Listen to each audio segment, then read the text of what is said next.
Jeffrey एप्स्टेन ये सिर्फ एक नाम नहीं था, ये एक निजाम था, एक नेटवर्क था। और जब ये नेटवर्क बेनकाब होना शुरू हुआ तो दुनिया के ताकतवर तरीन लोगों के नाम एक एक करके सामने आने लगे। आज सोशल मीडिया पर एक ही सवाल गर्दिश कर रहा है, एप्स्टेन फाइल्स क्या हैं? इनमें नाम आने का मतलब क्या है? एप्स्टेन जेफरी कौन था? इसने इतना बड़ा नेटवर्क कैसे बना लिया था? दुनिया के किन बड़े बड़े लीडर्स के नाम इन फाइल्स में शामिल हैं? इंडिया के वजीर आजम नरेंद्र मोदी का नाम फाइल्स में आने का मतलब क्या है?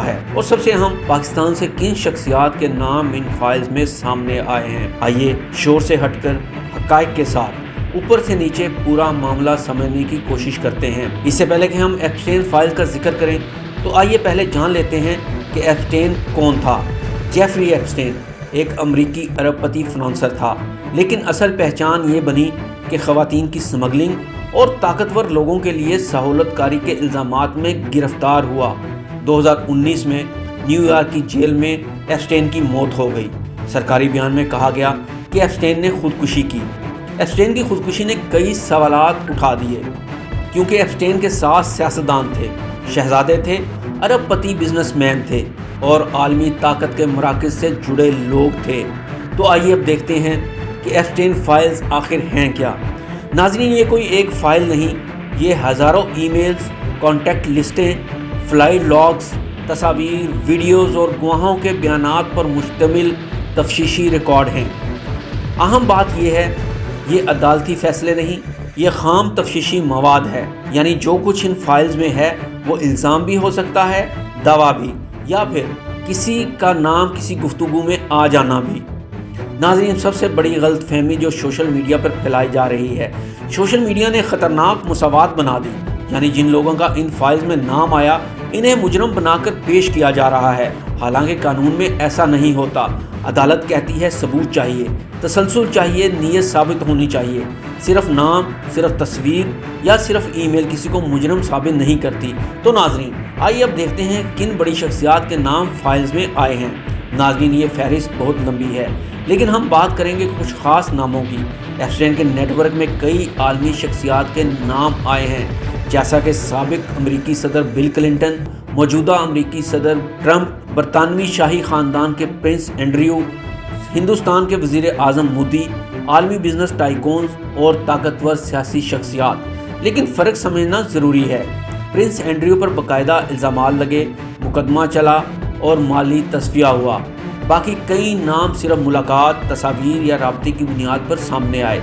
इन पर कोई जुर्म अदालत में साबित नहीं हुआ।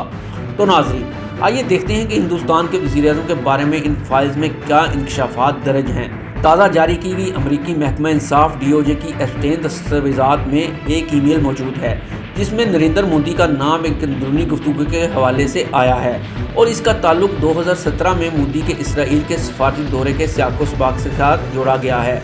इस ईमेल में एप्स्टेन ने मुबैना तौर पर यह लिखा कि मोदी ने इस दौरे से पहले मशवरा लिया और फिर इसराइल में अमरीकी सदर के मफादात के हक़ में माहौल बनाने के लिए अलामती या तंज़िया अंदाज में नाचा और गाया। और ईमेल के मुताबिक मोदी की यह हिकमत अमली कारगर साबित हुई और इसराइल के साथ ताल्लुकात बहुत मजबूत हुए। आइए अब देखते हैं कि अमेरिका के सदर डोनाल्ड ट्रंप के बारे में क्या इंकशाफात हुए हैं इन फाइल्स में। ताज़ा जारी की गई अमरीकी महकमा इंसाफ DOJ की एप्स्टेन दस्तावेज़ात में सदर डोनाल्ड ट्रंप का नाम मुख्तलिफ मकामात पर आया, मगर अब तक सामने आने वाली मालूमात के मुताबिक ये जिक्र ज़्यादातर पुरानी समाजी मुलाकातों, बयानात, मीडिया हवालों और ईमेल या दस्तावेजी गुफ्तगू की सतह तक महदूद है, ना कि किसी साबितशुदा जुर्म या एप्स्टेन के जिनसी जुराइम में बराह रास्त शमूलियत के सबूत के तौर पर। बाज़ दस्तावेज़ात में 1990 की दहाई के तनाजुर में गैर तस्दीक शुदा दावे या इल्ज़ामात भी शामिल थे, लेकिन खुद DOJ ने वाज़ेह किया कि ऐसे दावे बेबुनियाद या नाकाबिले तस्दीक हैं और इनकी बुनियाद पर कोई नया मुजरमाना मुकदमा नहीं बनता। इस तरह तस्वीर या हवाला जाती मवाद का जिक्र भी हुआ, मगर इनका कोई कानूनी वजन या सियाक साबित नहीं किया जा सका। चुनांचे मजमूई तौर पर इन फाइल्स में ट्रंप का नाम आना कानूनी एतबार से महज एक हवाला है, जिसे न जुर्म का सबूत समझा जा सकता है और ना ही एप्स्टेन नेटवर्क की मामनत की तस्दीक। तो नाज़रीन, आइए अब देखते हैं कि इन फाइल्स में क्या किसी पाकिस्तानी शख्सियत के नाम भी शामिल हैं। जी हाँ, ان فائل میں سابق وزیر خارجہ شاہ محمود قریشی اور بانی پی ٹی آئی کے نام بھی شامل ہیں۔ تاہم ایپسٹین فائل میں ان دونوں شخصیات کے نام شامل ہونے کا قطعی طور پر یہ مطلب نہیں کہ کسی جرم میں ملوث تھے، بلکہ ان شخصیات کے نام کسی انٹرنیشنل ایشو سے متعلق سامنے آئے ہیں۔ جیسا کہ عمران خان کے بارے میں کہا گیا کہ سوشل میڈیا پر ایک ای میل گردش کر رہی ہے جسے ایپسٹین سے منسوب کیا جاتا ہے، جس میں لکھا گیا ہے کہ عمران خان اسرائیل کے لیے خطرہ ہے، اردوان اور خمینی سے بھی بڑا خطرہ۔ اب یہاں 3 اہم حقیقتیں سمجھنا ضروری ہے۔ یہ ای میل کسی عدالت کا حصہ نہیں، کسی فرد جرم کا حصہ نہیں، کسی جنسی جرم سے متعلق نہیں۔ یہ اگر موجود بھی ہے تو ایپسٹین کے ذاتی رائے یا تجزیہ ہے۔ اور یاد رکھیں، ایپسٹین خود ایک سزا یافتہ مجرم تھا، اس کی رائے کا ثبوت نہیں مانا جا سکتا۔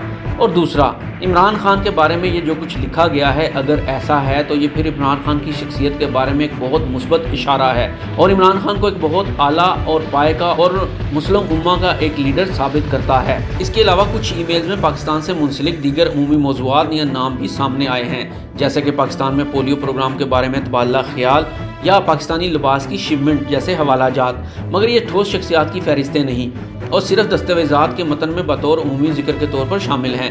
یہاں یہ سچ بہت واضح ہے، پاکستان کے کسی سیاستدان یا ریاستی عہدیدار کا نام ایپسٹین فائلز میں بطور ملزم سامنے نہیں آیا۔ یہ بات دہرانا بہت ضروری ہے کیونکہ سوشل میڈیا پر جان بوجھ کر ابہام پھیلایا جا رہا ہے۔ تو ناظرین، یہاں سوال یہ بھی پیدا ہوتا ہے کہ کچھ نام ایسے ہیں جنہوں نے کبھی عدالتی کارروائی کا سامنا نہیں کیا، نہ ہی انہیں کسی عدالت نے کبھی طلب کیا، تو پھر ان شخصیات کے خلاف پروپیگنڈا کیوں کیا جا رہا ہے؟ ناظرین، اس کی وجہ یہ ہے کہ اس میں دنیا کے بڑے بڑے نام شامل ہیں اور کچھ لوگ سوشل میڈیا پر ویوز بڑھانے کے لیے ناموں کو اچھال رہے ہیں۔ دوسری بڑی وجہ یہ ہے کہ یہ موضوع حساس ہیں، سچ اور جھوٹ الگ کرنے میں محنت لگتی ہے اور سوشل میڈیا کو محنت نہیں، ری ایکشن چاہیے ہے۔ قانون ایک ہی بات مانتا ہے جب تک جرم عدالت میں ثابت نہ ہو، ہر شخص بے گناہ ہے۔